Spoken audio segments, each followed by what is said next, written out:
Gib du jetzt deine Stimme ab. Wenn ja, dann tritt für mich ein, so wie ich für dich eingetreten bin. You gotta be fucking kidding.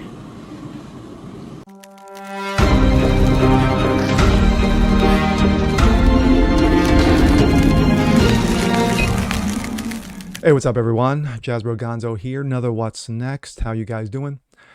Happy Thursday. Well, in the light of the two horrific mass shootings that we had, first in Buffalo, 10 people were killed by a 18-year-old, very mentally ill, deranged young man, and of course, Texas. 21 were killed. 19 children, 2 teachers. I really don't count the perp who was killed because that's trash. But with that, of course, now it stokes the fires of the Democrats running around going gun ban, gun ban, gun ban, gun control, gun control, gun control. What can we do?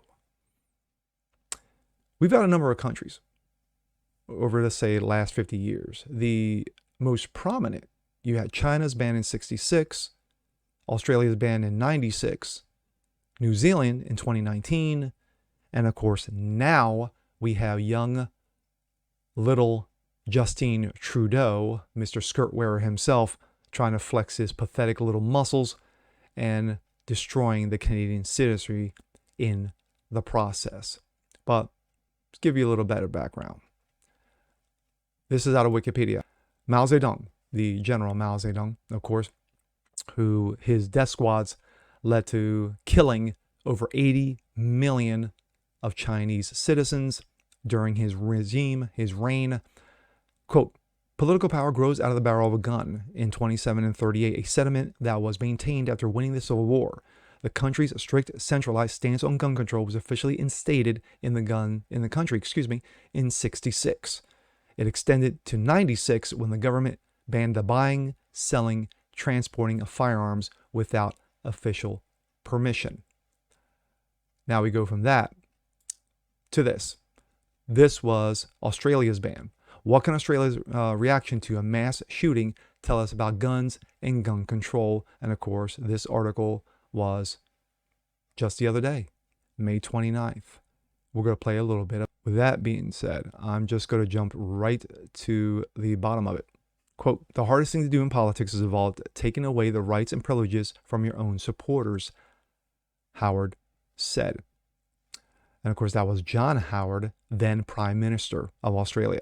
The tough new laws banned the sales of importation and all automatic and semi-automatic rifles and shotguns, forcing people to present a legitimate reason and wait 28 days to buy a firearm, and perhaps most significantly, call for a massive mandatory voluntary buyback. Yeah, it's not really a buyback if we're taking them from you. Australia's government confiscated and destroyed nearly 700,000 firearms, reducing the number of gun ownership in households by half, and it's less than that half now. We go from that to this. This comes out of the Western Journal. New Zealand's gun crime hits a 10-year high after strict gun confiscation. It's been more than a year. Of course, at this time, the article was written June 28th of 2020. Since New Zealand instituted a strict gun confiscation in the wake of a mass shooting, of course, the infamous shooting at Christchurch in March of 2019. So according to liberal logic, gun crime in New Zealand should be at an all-time low, right? But that's the opposite of what happened. According to figures obtained by Radio New Zealand, last year had the highest rates of gun crime and deaths involving firearms in nearly a decade. The gun control legislation implemented in New Zealand's ban all military-style semi-automatic guns and so-called assault rifles. Of course, as we all know, assault can be anything, your fists, hammer, a chair, but yeah, whatever. In an effort to take those weapons out of circulation, the country established a mandatory gun buyback. Again, taking a page out of Australia's playbook.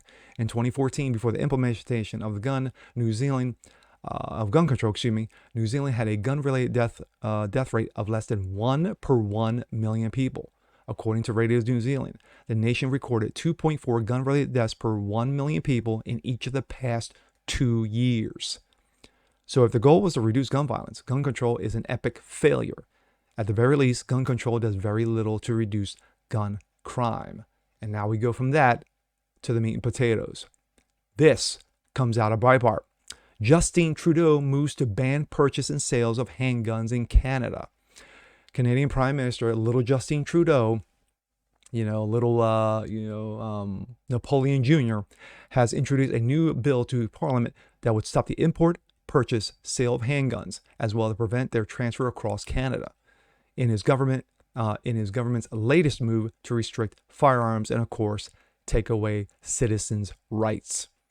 Prime Minister Justine Trudeau announced a new piece of legislation on Monday afternoon at a press conference in Ottawa alongside Public Safety Minister Marco Menicam, who introduced a new bill to Parliament. It will no longer be possible, excuse me, it will no longer be possible to buy, sell, transfer, or import handguns anywhere in Canada. In other words, we're capping the market for handguns, Prime Minister Trudeau said, and added, as we see gun violence continue to rise, it is our duty to keep taking action. Yes, taking away citizens' rights, Canadians' citizens' rights, because, it's the right thing to do. Let's hear a little bit from Justine himself. We're introducing legislation to implement a national freeze on handgun ownership. What this means is that it will no longer be possible to buy, sell, transfer, or import handguns anywhere in Canada. In other words, we're capping the market for handguns. Of course, as the clapping seals behind them. Ass clowns. Wearing their little masks. Oof. As a further part of this new legislation, we're also fighting gun smuggling and trafficking by increasing maximum criminal penalties and providing more tools for law enforcement to investigate firearm crimes.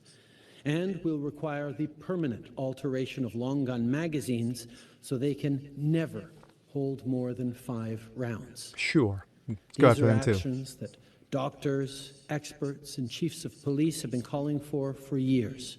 You mean the so-called science? On their advice. I also want to thank the advocates, many of whom are here today, for your tireless efforts. I know that for too many of you, grief and loss are at the root of the work that you do. I want to recognize that on behalf of all Canadians. They look so happy. For your strength. They look so happy. Yes, that's right. Pat yourself on her. Ass clowns.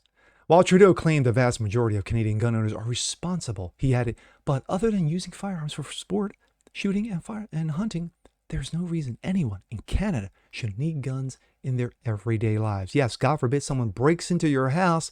No, you're going to go after them with a bat and a knife while they're the ones wielding the guns. Wow, brilliant. Trudeau also claimed that previously the government had considered working with provinces that wanted to ban handguns entirely, but claimed the proposals were scrapped after talks with law enforcement officials and other experts. The bill also includes other plans to combat illegal firearms smuggling. It moved to implement a red flag law, similar to what is tried to be done here in America, and of course has been shot down in a number of states, that will allow law enforcement in Canada to force gun owners to relinquish their firearms if they are considered, quote, a danger to themselves or others. All magazine and rifles, and the long guns will also be permanently altered so they are not able to hold more than 5 rounds at a time. Larger capacity magazines will be made illegal to sell or transfer to another party. The bill is the second major gun restriction introduced by Trudeau's government in recent years and comes after the Trudeau government banned 1,500 different firearms in 2020. So it's not the first time that he's gotten a taste of it, that he was licking his lips. He got another shot at it, including rifles described as assault rifles by former Public Safety Minister Bill Blair. Quote, these weapons were designed for one purpose and one purpose only, to kill the largest number of people in the shortest amount of time, Trudeau said in 2020. There is no use and place for such weapons in Canada. My thoughts. This went on a little bit long only because I just wanted to get everything out in context about other countries who have done this, and unfortunately their citizens have paid the ultimate price, and that is their lives. when you have someone like Trudeau, who is a pissant, who is a pussy, you know, and instead of the Canadian citizens standing up, and you guys need to stand up. You guys need to stand up. You had a little thing going on with the whole trucker situation, and that was great in regards to standing up and not taking the vax, because of course, as we all know, the vax doesn't work. But who am I? I'm actually just going by real science. Just as we saw with those other countries, China, Australia, New Zealand, when you take away the power to protect yourself from the citizenry becomes weak. Easy to manipulate. You can easily control them because they can't stand up. Unlike here in America, where we have a constitution, a protected Second Amendment, which, sorry, Joe Dementia, is absolute and shall not be infringed upon. That is the difference. And when you have a constitution that protects us, unlike those other countries, that's why we are the greatest country on God's green earth, the baddest country on God's green earth, and of course, as always, we are the straw that stirs the world's drink. But regarding Trudeau, Canada, this is what you pay for. This is what you get. This is what you have allowed. You would have thought with the trucker situation that you guys would have risen up and said, you know what? We cannot allow to have a pissant like Trudeau run our lives. But no, you let it go. It gets memory hold. And now you guys are all screaming all over again, woe is me, woe is me. And with that being said, I'm Jazz Bargonzo. This is what's next. Want to see more just like this? Please leave a comment below. Like it, share it, subscribe to it. And we'll catch you guys on the next one. Peace.